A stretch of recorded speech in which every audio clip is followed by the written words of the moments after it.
تم معیشت کے خوف کے وجہ سے میری اطاعت اور جو اتباع نہیں کر رہے ہو، وہ پروردگار تو زمین اور آسمانوں کے خزانوں کے مالک ہے۔ یرسل السماء علیکم مدرارا، تمہاری اوپر موسلادھار بارش برسائے گا، تمہاری معیشت مضبوط ہو جائے گی۔ وَيُمْدِدْكُمْ بِأَمْوَالٍ وَبَنِينَ، اور تمہیں اموال کے ساتھ بچوں سے نوازے گا، تمہارے فوج اور لشکر کو بڑھا دے گا۔ وَيَجْعَلْ لَكُمْ أَنْهَارًا وَيَجْعَلْ لَكُمْ جَنَّاتٍ وَيَجْعَلْ لَكُمْ أَنْهَارًا، اور تم میں باغات اور کھیت و کھلیان سے نوازے گا، اور تمہارے لیے نہروں کو اور چشموں کو جاری فرمائے گا۔ آخر تمہیں کیا ہو گیا ہے کہ اللہ سے امید نہیں رکھتے؟ اور اس نے حالانکہ تمہیں پیدا کیا ہے مختلف مراحل میں، نطفے کے اندر انسان تھا، ماں کے رحم میں پہنچ گیا، اور ماں کے رحم میں 6 7 8 9 مہینے گزار کی دنیا میں آیا۔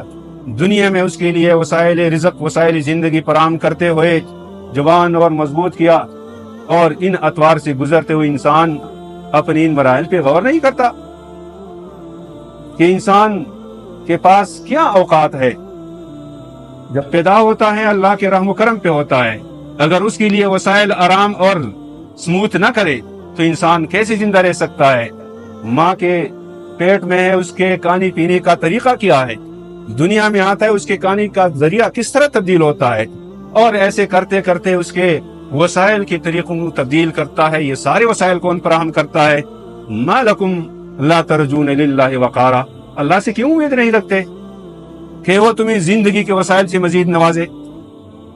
ذرا غور کرو، اللہ نے تمہارے لیے 7 آسمان تہ بتہ بنائے، اور آسمان کے اندر تمہارے لیے جگمگاتا ہوا چاند بنایا، اور چمکتا ہوا سورج تمہیں ریسیو کیا، جس سے تمہارے رزق کا، تمہارے زندگی کے زیست کے طریقے جو ہے بہتر سے بہتر ہوتے جاتے ہیں۔ تمہیں زمین سے پیدا کیا ہے، اور اس زمین کے اندر تمہیں دوبارہ لے کے جائے گا، اور اس زمین کے اندر تمہارے لیے زندگی بسر کرنے کا سامان بھی اس نے رکھا ہوا ہے۔ اور یہ ذرا غور کرو، لِتَسْلُكُ مِنْهَا سُبُلًا فِجَاجًا، اس زمین کے مختلف اطراف اور اکناف میں گزرتے آتے جاتے ہوئے کیسے راستے بنائے ہیں، پہاڑوں میں، ڈلانوں میں ایسے راستے بنائے ہیں، بعض اوقات جنگل آ جاتے ہیں، لیکن اس نے تمہارے لیے کشادہ راستے بنائے ہیں کہ ایسا نہیں ہوا کہ انسان ایک علاقے سے دوسرے علاقے کو پار کر کے نہ جا سکتا ہو۔ آج تو وسائل زندگی نے، وسائل ٹرانسپورٹیشن نے، وسائل نقل و حمل نے اتنی ترقی کی ہے کہ انسان آنن پانن دنیا کے ایک سرے میں دوسرے سرے میں پہنچ جاتا ہے۔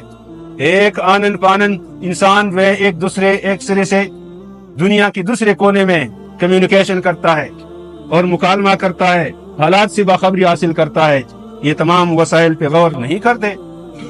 یہ کون ہے جس نے تمہارے لیے تمام وسائل فراہم کیے ہیں؟ نوح علیہ السلام کہنے لگے، پروردگار انہم عصونی واتبعوا من لم یزدہ مالہ وولدہ الا خسارا، پروردگار یہ قوم ہے کہ یہ عصیان پہ آمادہ ہے، میرے عصیان پہ تلے ہوئے ہے، اور وہ ان ظالموں اور جابروں اور دھوکہ بازوں کے پیچھے چلے جا رہے ہیں جن کی اطاعت نے اس کے مال اور اس کے اولاد کے خسارے کے علاوہ کچھ نہیں دیا۔ آج لڑائی، کل لڑائی، اور دنیا کے وسائل اور دنیا کے تکبر اور ایک دوسرے کو زیر کرنے کے لیے ایک دوسرے کی مار کٹائی پہ آمادہ اور خسارے میں پڑے ہوئے یہ انسان۔ وَمَكَرُوا مَكْرًا كُبَّارًا، اور اپنے معاشرے اور سماج کو گمراہ کرنے کے لیے کس طرح کے مکر و فریب بنتے جاتے ہیں، بناتے جاتے ہیں۔ یہ گویا کہ انسانی تاریخ اور مزاج کا ایک تسلسل ہے۔ آج اپنے معاشرے، آج اس وقت کے انسانی سماج کا مزاج آپ دیکھ رہے ہیں۔ خدا کے رسولوں کے ذریعے لائے ہوئے احکامات آخری پیغمبر کے ذریعے محفوظ کر دیے گئے، قرآن مجید کی صورت میں ہمارے پاس وہ تعلیمات تازہ پتازہ موجود ہے۔ قرآن مجید کو اللہ تبارک و تعالیٰ نے مہیمن علیہ قرار دیا ہے کہ پچھلے انبیاء کی تعلیمات کا ایک محافظ ہے، اور وہ تعلیمات ہمارے پاس محفوظ ہے، اور دنیا کی تمام لینگویجز میں، زبانوں میں وہ ترجمہ اور ٹرانسلیٹڈ موجود ہے۔ نبی کریم صلی اللہ علیہ وسلم کی ہدایات پر امین موجود ہے، لیکن انسان ان تعلیمات سے، ان ہدایات سے آنکھیں بند کرتے ہوئے جا رہے ہیں۔ اور جس طرح نوح علیہ السلام نے کہا کہ یہ میرے عصیان پہ تلے ہوئے ہیں، آج انسان اسی عصیان اور نافرمانی کے راستے اور ٹریک پہ چلے جا رہے ہیں۔ वक्तन फवक्तन इंसानों के गोशमाली के लिए ऐसे वाक़यात दुनिया में आते हैं जिससे कुछ सोचने वाले नतीजा लेते हैं और इससे रहनुमाई लेते हैं, मुसलमान होते हैं। लेकिन अक्सर इंसानों की तबीयत और सरिश्त ये है कि वो अपने तकब्बुर में, अपने अनानियत में और अपने खुद पसंदी में इतने गर्क हो चुके हैं कि कुरान की ज़बान में नूह अलैहिस्सलाम के फरियाद की सूरत में कि ये जालिम और जाबिरों और आसी और नाफरमानों की इत्तिबा में अक्सरियत चली जा रही है और खसारे और नुकसान के अलावा कुछ नहीं मिलता। आज गौर करें, ये हमारा दौर है। आज गज़े का और कश्मीर का और दुनिया के हालात आपके सामने है। एक तरफ खुदा की तालीमात है, रसूलुल्लाह सल्लल्लाहु अलैहि वसल्लम की हिदायत है, और एक तरफ दुनिया के इंसानों की तबाही को और तबाही का तमाशा देख रहे हैं। ये गज़ा के जंग की तीसरे चौथे महीने की बात है, आयरलैंड या किसी और मुल्क की बात है कि 3 बच्चियां मुसलमान हो गई। प्रिंसिपल ने बुलाया कि आखिर किसने तुम्हें गुमराह किया है कि तुम ईमान लेके आए। वो बच्चियां कहने लगे कि बाय द वे, खुशकिस्मती की बात है कि हमारे इस कॉलेज में एक बच्ची मुसलमान नहीं है, लेकिन हमने देखा कि गज़ा के लोग अपनी कुर्बानी क्यों आखिर पेश कर रहे हैं। तो हम तीनों ने तय किया कि हम स्टडी करें कि क्या रीजन और वजह है कि ये लोग मरने के लिए तैयार है। रोजाना बमबारी है, रोजाना जो है केमिकल इसके ऊपर बरसाया जाता है, लेकिन वो कहते हैं हस्बुनल्लाह निअमल मौला व निअमन नसीर। तो स्टडी के नतीजे में वाज़ेह हुआ कि ये खुदा की इत्तिबा और तालीमात का नतीजा है कि इस मरने के लिए तैयार हो, खुदा के घर के तकद्दुस के हिफाजत के लिए जान दे रहे हैं। बस मुसलमान हो गए। सिर्फ यही नहीं, देखा एक वीडियो में कि 10-15 बच्चियां हैं जवान यूनिवर्सिटियों के लेवल के, और वो कलमा पढ़ रहे हैं। यही वजह है कि वो देख रहे हैं कि दुनिया के बड़े जालिम और आसी जमा हो गए और गज़ा के मुसलमानों के बच्चों को, अस्पतालों को, स्कूलों को निशाना बना रहे हैं। यही लोग हैं जो कल तक हमारी सोसाइटीज में, हमारे एजुकेशनल इंस्टीट्यूशन में हमें ये तालीम दे रहे थे कि इंसानी हुकूक, हैवानी हुकूक, बच्चों के हुकूक, औरतों के हुकूक और मजहबी हुकूक, गैर मजहबी हुकूक। लेकिन आज न मजहब की हुकूक है, न इल्हामी हुकूक है, न इंसानी हुकूक है, और गज़ा के लोगों को, बच्चों को 5-5 दिनों के, 5 महीनों के, 1 महीने के, 2 महीने के बच्चों को मार रहे हैं, उसकी जुनिसाइड कर रहे हैं। तो इससे पता चलता है कि ये महज़ धोखा के रियासतें बने हुए हैं, ये निफाक के शिकार है। न अपनी तालीम पे ईमान और अकीदा है, न खुदा की तालीम पे इसको अकीदा और ईमान है। बस अपने तकब्बुर, अपने अना और अपने तकब्बुर ने इसको इस बात पे आमादा किया हुआ है। नूह अलैहिस्सलाम ने फरमाया व मकरू मकरन कुब्बारा, बड़े बड़े मकर फरेब के जाल बुनते चले जाते हैं ये इंसान। हर दौर के फिरौन, हर दौर के अबू जहल, उनका यही तरीका है कि उसने अपने तकब्बुर को आजमाना है, अपने वसाइल को और अपने ताकत को कमजोरों के ऊपर उसने जो अप्लाई करना है। नूह अलैहिस्सलाम कहने लगे कि मेरी ये कौम के लोग खुदा को छोड़ के, खुदा की तालीम को छोड़ के और हिदायत और रहनुमाई की तमाम तालीमात को पामाल करते हुए कहने लगे ला तज़रुन्ना आलिहतकुम वला तज़रुन्ना वद्दन वला सुवा, कि अपने खुदाओं को, अपने माबूदों को कभी न छोड़ो। ये नूह अलैहिस्सलाम की बातों से न वद, न सुवा, न यगूस और न यऊक और न नसर को छोड़ो, ये उनके खुदा थे। नूह अलैहिस्सलाम के वक़्त के नेक लोग थे, नेक लोगों के तस्वीर बनाई गई और उनके लोगों ने कहा कि हमारे अच्छे लोग थे, हम इबादत करते, इन तस्वीर को देख के हम खुदा को याद करते जाए। जब ये लोग मरे, इसके बाद जनरेशन को शैतान ने कहा तुम्हारे आबा जा तो इन मूर्तियों की पूजा करते थे। फिर उन्होंने मूर्तियां बनाई और इसी तरह बुत परस्ती का ये आगाज हुआ। नूह अलैहिस्सलाम ने ये रोना रोया कि खुदाया तेरी इबादत के मुकाबले में तू बुतों की इबादत पे आमादा है। जिस तरह आज इस दुनिया के इंसान कभी बुश की इबादत पे आमादा है, कभी टोनी ब्लेयर की इबादत पे, और कभी रूस के बड़े बड़े, और कभी मुसलमान अपनी रियासतों के बड़ों बड़ों के इबादत पे आमादा है। ये जो हमारी सियासी मजहबी जमातें बनी हुई है, इसकी सेवा तो कुछ नहीं दी माशरे को, कि या तो अपने बड़े बड़े फुकहा उलमा को पूछते हैं या अपनी सियासी बड़े बड़े लीडरों को पूछते हैं, और खुदा की तालीम, खुदा की हिदायत बस किताबों में, अलमारियों में बना हुआ एक जखीरा है जो हमारे पास मौजूद है। आज इस दौर में जब 18 महीने होने को है, गजा के मुसलमानों की नस्लकशी हो गई और 18 महीने बाद कई फतवे आते हैं कि मुसलमानों के ऊपर जिहाद फर्ज है।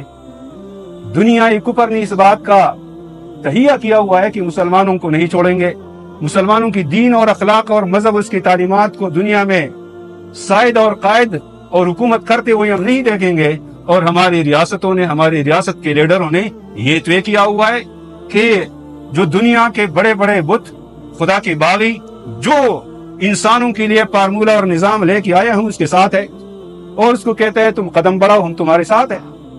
खुदा की तालीम, खुदा की नबियों की हिदायत, उसकी हुकूमत के तरीके, उसके निजाम जिंदगी को मेंटेन करने के कवानीन, बस वो तो कागजात के अंदर रह गए हैं। और हम एक किस्सा सुनाएंगे आदम अलैहिस्सलाम का, नूह अलैहिस्सलाम का, मूसा अलैहिस्सलाम का, ईसा अलैहिस्सलाम का, और बस एक किस्सा गुजर जाता है। हमारी सोसाइटी के लिए, हमारे समाज के लिए, हमारे दीन और मजहब के कवानीन कहाँ अप्लाई होंगे, कहाँ इस पे अमल होगा, ये एक किस्सा है जो कहा जाता है, बयान किया जाता है।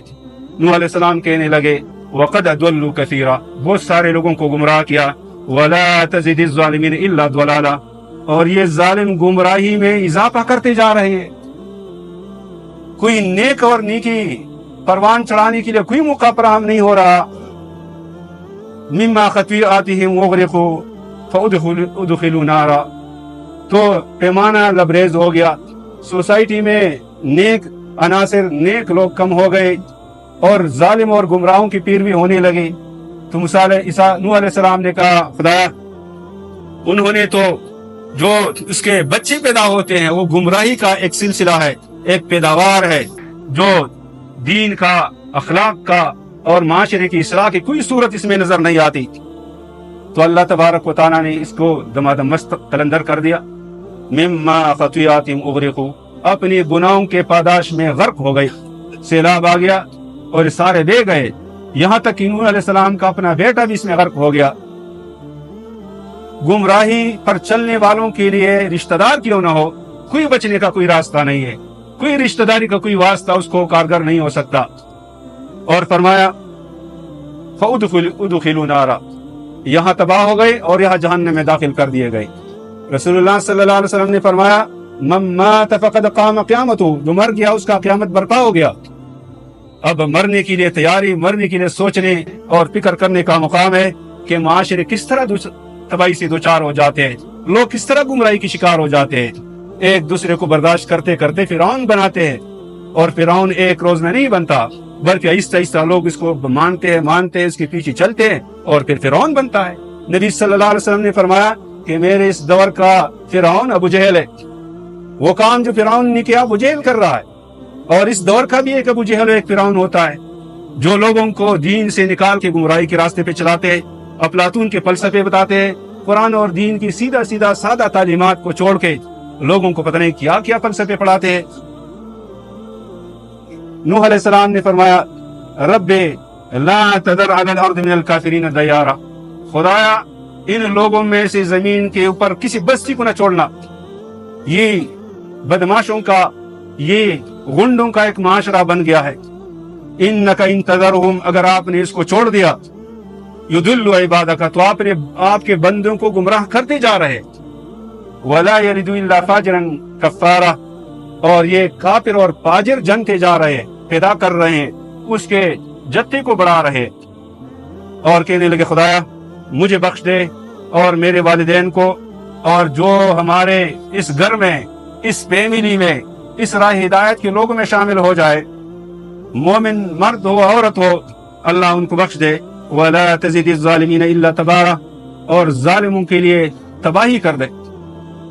ये दुआ महज उस दौर की दुआ नहीं है, ये आज के लोगों के लिए भी दुआ है, ये आज के लोगों के लिए भी बद्दुआ है। जो हिदायत को, सच को, अमानत को छोड़ के गुमराही के रास्ते पे चले, इस रास्ते पे अपने जनरेशन और अपने माशरे को परवान चढ़ाए, तो तबाही से दो चार होते, अंजाम उसका तबाही है।